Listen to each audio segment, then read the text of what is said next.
नमस्कार, आप देख रहे हैं इंडिया डेली। आपके साथ मैं हूं किरण। बंगाल की लड़ाई घुसपैठियों पर आई। जी हां, देखिए बंगाल की जो लड़ाई है अब घुसपैठियों पर आकर के अटक सी गई है। ममता ने यहां पर कसम खाई है कि डिटेंशन कैंप नहीं बनने देंगे। क्या कुछ कहा है वो भी हम आपको सुनाएंगे, लेकिन उससे पहले आपको बता दें कि घुसपैठियों पर सीएम ममता का बड़ा बयान सामने आ गया है। घुसपैठियों पर मुख्यमंत्री ममता बनर्जी का यह बड़ा बयान। घुसपैठियों पर उन्होंने कहा कि बंगाल में हम नहीं बनने देंगे डिटेंशन सेंटर। जब तक मैं हूं तब तक कोई डिटेंशन सेंटर यहां पर नहीं बनाया जाएगा। मेरी आखिरी सांस तक मैं लड़ती रहूंगी। और ये उन्होंने आश्वासन दिया एक मंच से, जहां पर आपको बता दें कि घुसपैठियों पर जो है ये ममता बनर्जी का बड़ा बयान सामने आ गया है कि हम डिटेंशन सेंटर नहीं बनने देंगे। और इसी के साथ उन्होंने असम की सरकार पर भी हमला बोला कि असम की सरकार ऐसे चिट्ठी बंगाल की जनता को नहीं लिख सकती है।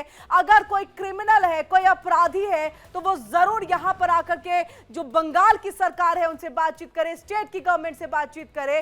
लेकिन इन सब के बीच में आपको ये बता दें, ये हमला जो है वो किया गया कि एक भी डिटेंशन सेंटर नहीं बनने देंगे। बीजेपी पर ये सीधे सीधे जो है ये हमला किया गया। इन सब के बीच में देखिए पश्चिम बंगाल की मुख्यमंत्री ममता बनर्जी ने एसआईआर को लेकर के भी एक बार फिर से जो है हल्ला बोल दिया है। उन्होंने ये कहा कि मैं अपनी आखिरी सांस तक बंगाल में किसी भी डिटेंशन कैंप की इजाजत नहीं दूंगी। किसी भी अधिकारी को असम से बंगाल के लोगों को नोटिस भेजने का अधिकार नहीं है। आगे उन्होंने करारा हमला बोलते हुए यह भी कहा कि केंद्र की डबल इंजन की सरकार सोशल मीडिया के जरिए जनमत को प्रभावित करने की कोशिश कर रही है।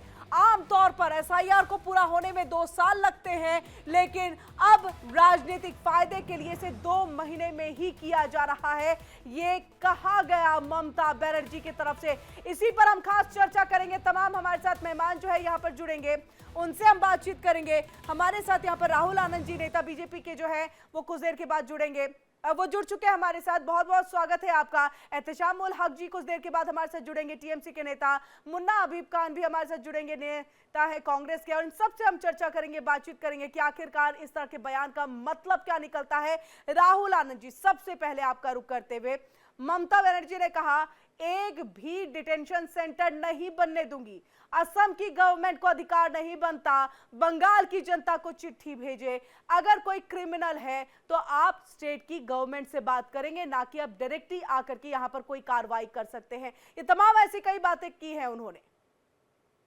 किरण जी, जब मामला राष्ट्रीय स्तर का हो और देश की सुरक्षा से हो तो मुझे लगता है कि इस तरह की जो बयानबाजी जो राज्य सरकार करती है उनका यह अधिकार नहीं होना चाहिए।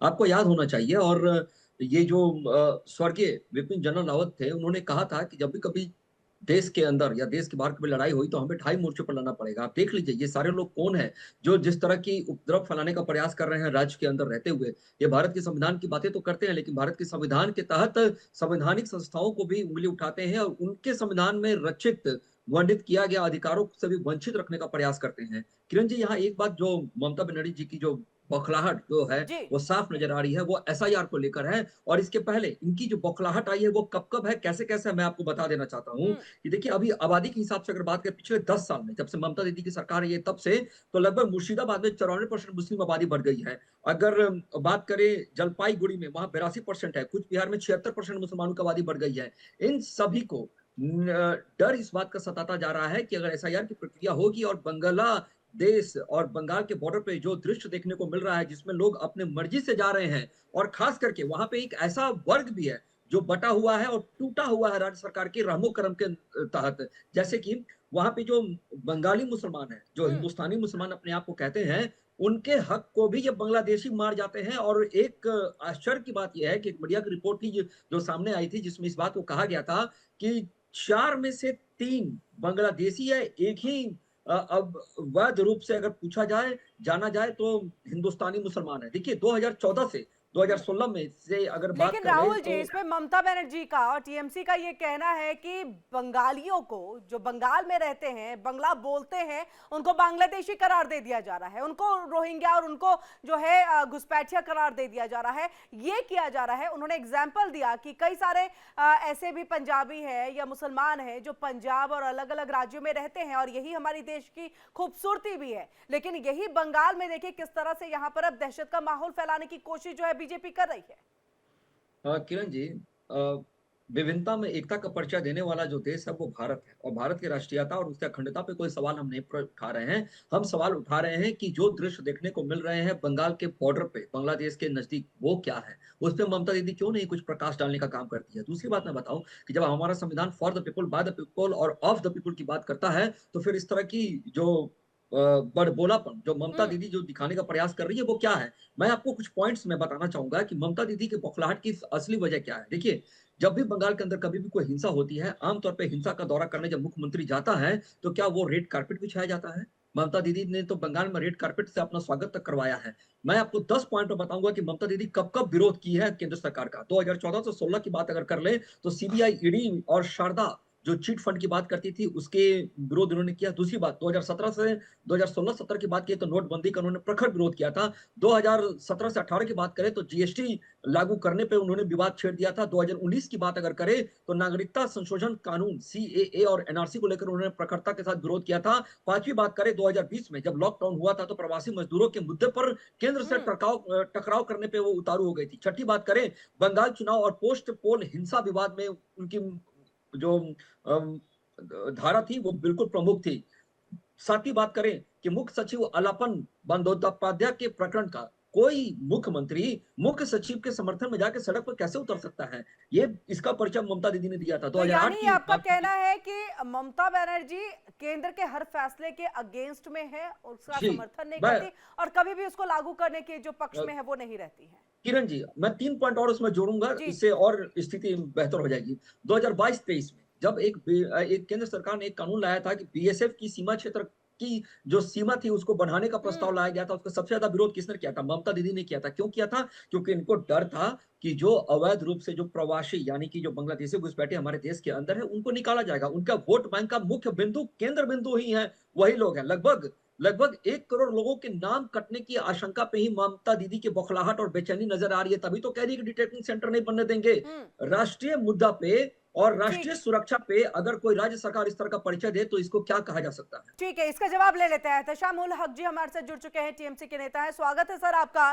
बौखलाहट में दिया गया ये बयान है जो कहा गया कि डिटेंशन सेंटर नहीं बनने देंगे, या फिर केंद्र में बीजेपी की गवर्नमेंट है तो आपको उसका विरोध करना है, तो इसलिए तमाम जो फैसले केंद्र की तरफ से लिए जा रहे हैं उसका विरोध किया गया, जिसकी एक पूरी फहरिस्त जो है वो गिनवा दी यहाँ पर राहुल आनंद जी ने। देखिए किरण जी, नमस्कार। बहुत ही अच्छे मौजू पर हम लोग डिबेट कर रहे हैं। देखिए, यहाँ भारतीय जनता पार्टी, आपने कहा शुरुआती जैसा ही ब्रेकिंग न्यूज हुआ, आपने कहा कि 2 साल का कार्यकाल 2 महीना में पूरा कैसे हो सकता है। ये बात स्पष्ट रूप से आपने कहा, बिल्कुल सही कहा। मैं उसकी कदर करता हूं कि एसआईआर एक बहाना है और एक्चुअली में इनको जो है, इनको एसआईआर के माध्यम से शुद्धिकरण के बजाय अशुद्धिकरण करना है। इसलिए जो हमारे इलेक्शन कमीशन जो ऑटोनोमस बॉडी है, लेकिन भारतीय जनता पार्टी के इशारे में काम कर रही है, लेकिन उनको मालूम नहीं है हमारे राहुल जी को कि ये पश्चिम बंगाल है, बिहार नहीं है। भारत की आजादी में सबसे बड़ा रोल अगर पश्चिम बंगाल अगर नहीं होता तो हम लोग अंग्रेजों को भगा नहीं पाते। तो ये वही राज है, उसी राज में ममता बनर्जी पैदा हुई है। तो आजादी में आप तो कोई सबका भी सूरत सहयोग से रहा ना, अकेले थोड़ी ना सारे क्रेडिट ले लोग जाएंगे।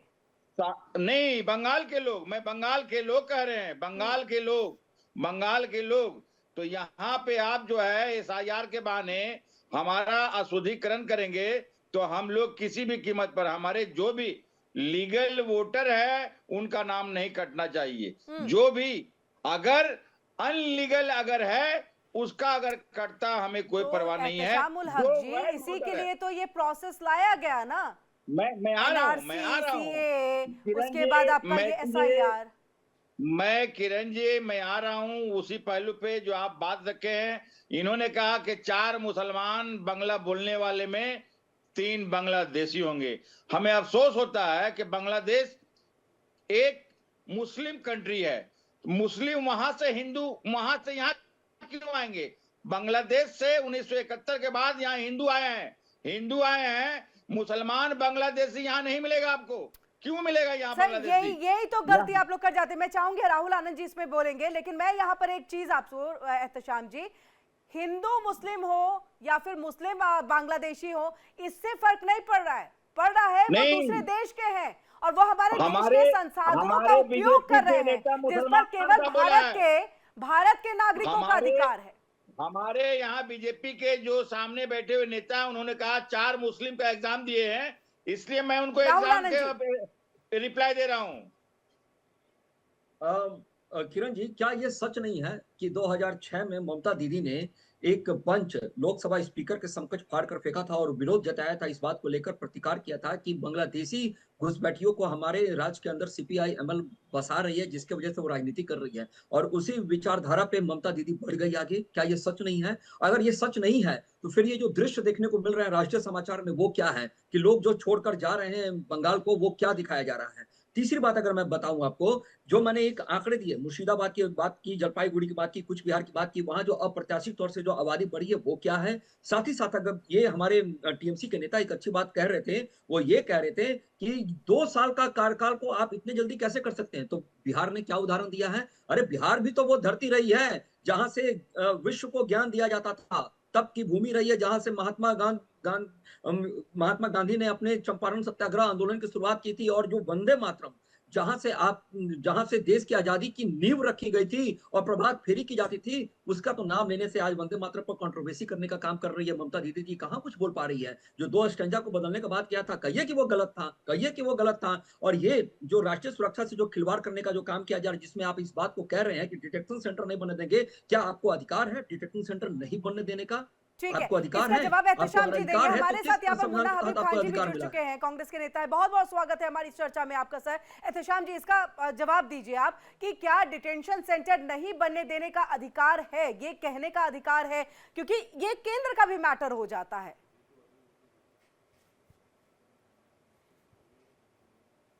एहतशाम जी, आ रही आपके पास मुन्ना हबीब जी। एहतशाम जी, देखिए किरण जी, केंद्र सरकार बनाए, हमें आपत्ति नहीं है, लेकिन पश्चिम बंगाल के मुख्यमंत्री ने साफ लफ्जों में कहा कि हमारी राज्य में सरकार रहते हुए कोई भी एक बांग्ला के भाषी के लोग डिटेंशन कैंप जबरदस्ती का एक कॉन्फ्लिक्ट पैदा करना हो गया ना सर। तब तो ये जबरदस्ती का कि केंद्र बनाए, हमें ऑब्जेक्शन नहीं, लेकिन हम बनने नहीं देंगे इस धरती पर। तो ये तो कॉन्फ्लिक्ट पैदा करना हो गया जबरदस्ती का। डिटेंशन सेंटर बन किसके लिए रहा है? घुसपैठियों के लिए, उनको निकाला जाएगा बाहर।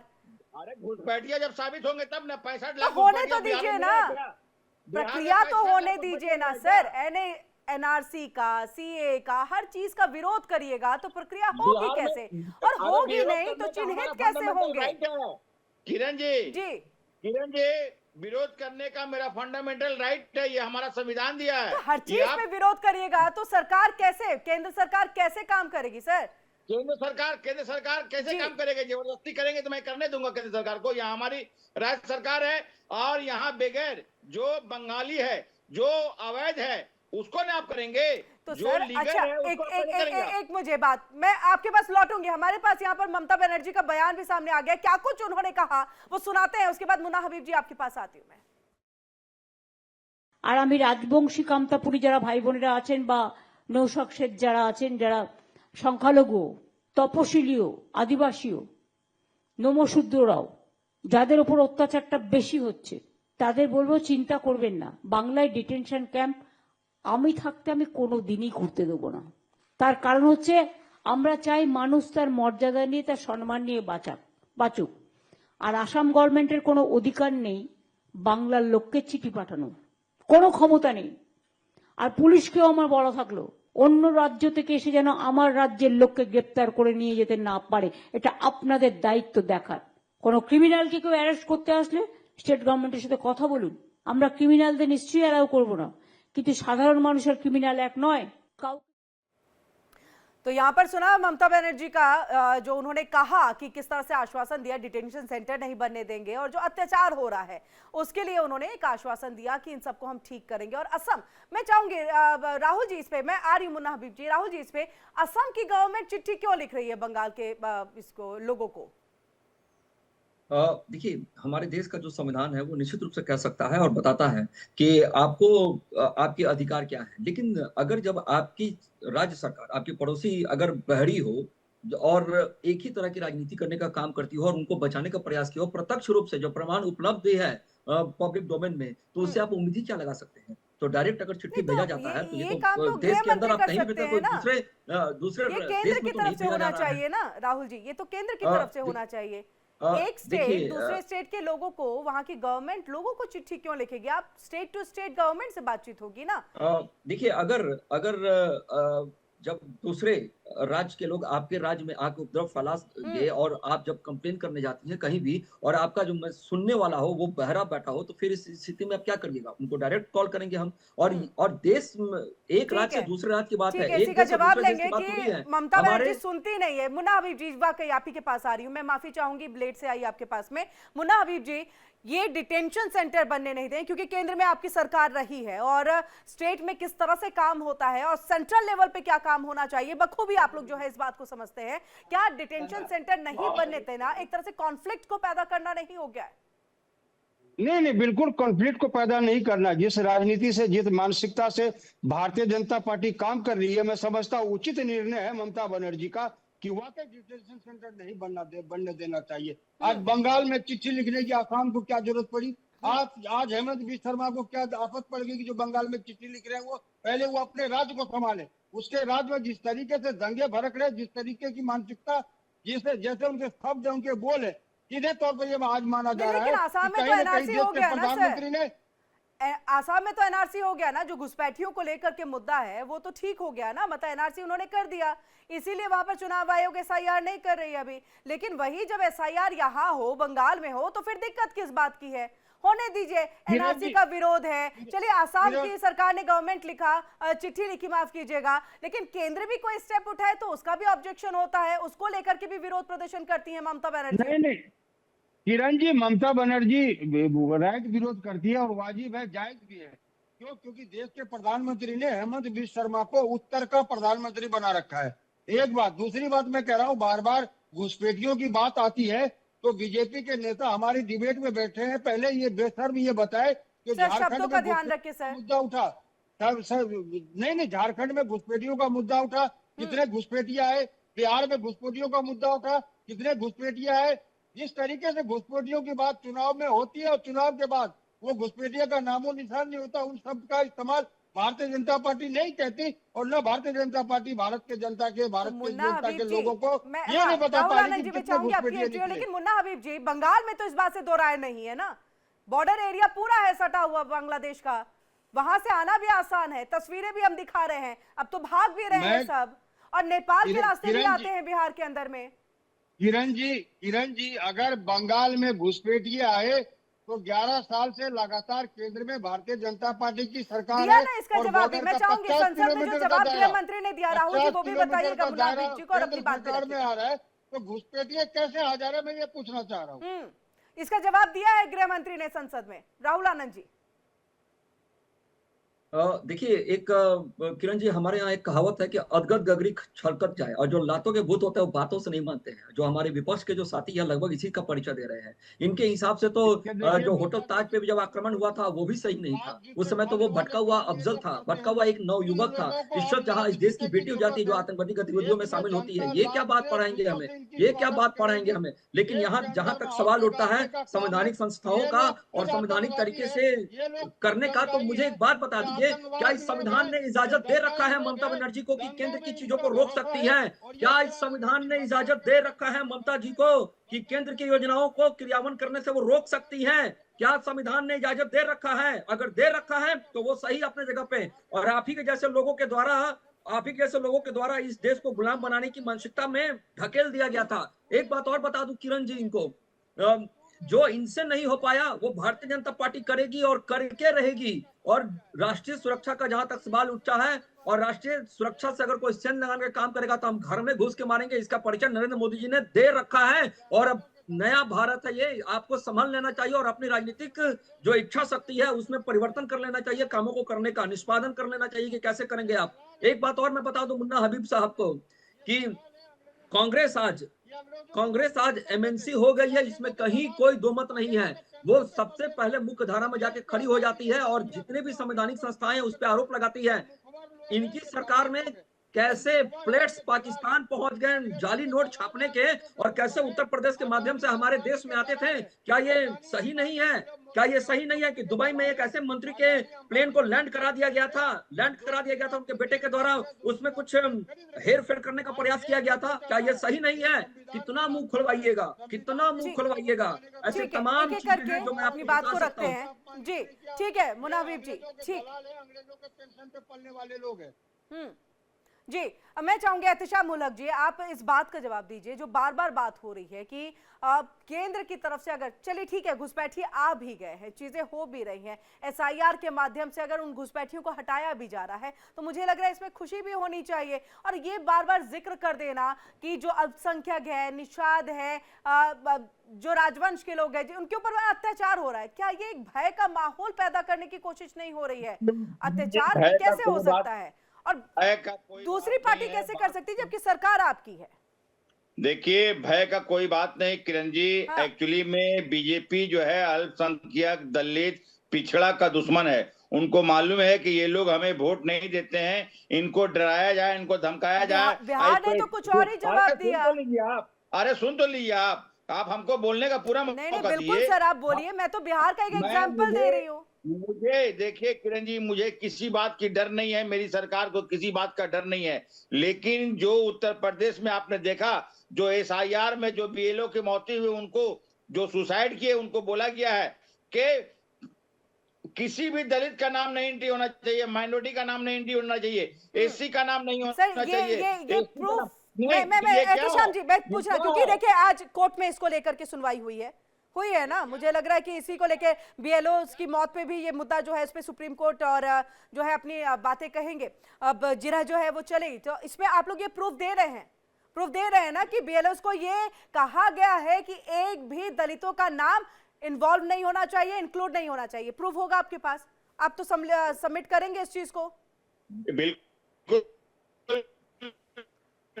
सर आपकी आवाज पूरा दुनिया देखा है, पूरा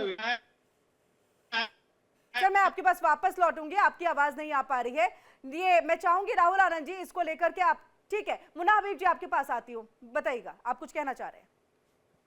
नहीं, मैं ये कहना चाह रहा हूं कि मैं बार बार किरण जी आपसे मैं एक आग्रह करना चाहता हूं कि बीजेपी के प्रवक्ता से एक सवाल पूछिए कि जिस तरीके से घुसपैठियों के मुद्दे चुनाव में उठाए जा रहे हैं, तो चुनाव के बाद उन घुसपैठियों का रिजल्ट क्यों नहीं दिया जा रहा है? एक बात।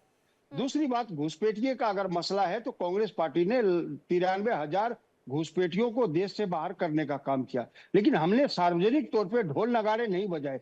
हम गुप्त रूप से काम किए और जो भी देश में गलत गतिविधियां थे, गलत लोग थे, उनको निकालने का काम किया। लेकिन भारतीय जनता पार्टी 2300 पे 2300 पे ही रुक गई और 11 साल से ये घुसपैठिए के ढोल बजा रहे हैं। तो इनको सार्वजनिक तौर पे बताना चाहिए चुनाव के बाद भी। आज इनको जवाब सर मुन्ना हबीब जी, मैं एक चीज पे थोड़ा सा आपसे यहाँ पर इस चीज को समझना चाहूंगी। आप एक तरफ कह रहे हैं चीजें सार्वजनिक नहीं की जा रही हैं, दूसरा आप कह रहे हैं कि बीजेपी ढोल बजा रही है इस चीज को लेके। मैं चाहूंगी अगर आप एक ही वक्तव्य पे रहे तो मैं सवाल भी राहुल आनंद जी से पूछ लूं कि सार्वजनिक करें या नहीं करें, ढोल बजा रहे हैं या नहीं बजा रहे हैं? मैं जवाब दे दूं? जी बिल्कुल। मैं ये पूछ रहा, मेरा सवाल क्या है कि जिस तरीके से ढोल नगाड़े बज रहे, मित्रों घुसपैठिए, मित्रों घुसपैठिए, मित्रों घुसपैठिए, तो जनता पूछ रही है कितने घुसपैठिए? ये आपका दायित्व नहीं का राहुल जवाब आनंद दे जी। चुनाव के बाद। किरण जी, शायद ये चीजें उनको नजर नहीं आ रहा है कि नजरें बदलेंगे तभी तो नजारे बदले नजर आएंगे इनको। जिस तरह से दिल्ली में, गुजरात में और अन्य प्रदेशों में जो बुलडोजर एक्शन हुआ है रोहिंग्या मुसलमानों के ऊपर, तो इसमें सबसे ज्यादा पेट में दर्द तो आप ही को हुआ है, सबसे ज्यादा पेट में दर्द आप ही को हुआ है। आज जब डिटेक्शन सेंटर बनाकर उनको हटाने की बात की जा रही है तब भी आपको पेट में दर्द हो रहा है। कह रहे हैं कि हम डिटेक्शन सेंटर बने नहीं देंगे। क्या आप राष्ट्रीय सुरक्षा से समझौता करेंगे? क्या करेंगे? राष्ट्रीय सुरक्षा से समझौता करेंगे? देखिए, किसी के दबाव में आकर आप जो प्रभाव दिखाने का प्रयास करते हैं, यही तो कांग्रेस की चाल चरित्र, चेहरा और चित्रण किया जा रहा है संसद में वंदे मातरम पे भी अगर बातें की जा रही है तो सबसे ज्यादा कांग्रेस की हालत खराब हो रही है। और 150 साल पूर्ण होने पे क्यों नहीं इस पे बहस होनी चाहिए? क्यों 2 स्टैंजा बदल दिया गया था वंदे मातरम का? क्यों 2 स्टैंजा बदल दिया गया था वंदे मातरम का मुस्लिम लीग के दबाव में? अरे जब आपको सब चीज पता है और जब आप ही इसके गुनहगार हैं तो स्वीकार कीजिए कि हमने एक दिन में नहीं लगातार बसाया है। कहिए कि ममता दीदी गलत कर रही है, कहिए कि ममता दीदी गलत कर रही है, जी, कि ममता बिल्कुल सरकार ने जो बिल्कुल चर्चा बहुत जबरदस्त है, लेकिन इस चर्चा को और हम आगे नहीं बढ़ा पाएंगे। एहतशाम मुलक जी, आपकी आवाज चली गई थी, माफ कीजिएगा, और हम आगे आपकी बात को नहीं रख पाएंगे। लेकिन सबके बीच सवाल यही उठ रहा है कि आखिरकार ये एसआईआर का मुद्दा, डिटेंशन सेंटर नहीं बने का मुद्दा, घुसपैठियों का मुद्दा सुलझेगा कैसे अगर उस पर कोई प्रक्रिया नहीं चलेगी तो? और अगर यहाँ पर कोई कॉन्फ्लिक्ट इस तरह से पैदा होगा तो कैसे ये दिक्कतें जो है वो ठीक होंगी और देश किस तरह से जो है वो संभल पाएगा अच्छे तरीके से, कि यहाँ के संसाधन पर यहीं के लोगों का अधिकार है, ना कि दूसरे देश के लोगों का अधिकार है। बहुत बहुत शुक्रिया आप तीनों का ही हमारे साथ यहाँ पर जुड़ने के लिए। और इसी के साथ फिलहाल एक छोटे से ब्रेक के लिए रुकेंगे। इंडिया डेली अब आपके स्मार्ट टीवी पर भी मौजूद है। इंडिया डेली 24/7 अब आप इन सभी प्लेटफॉर्म्स पर लाइव देखिए।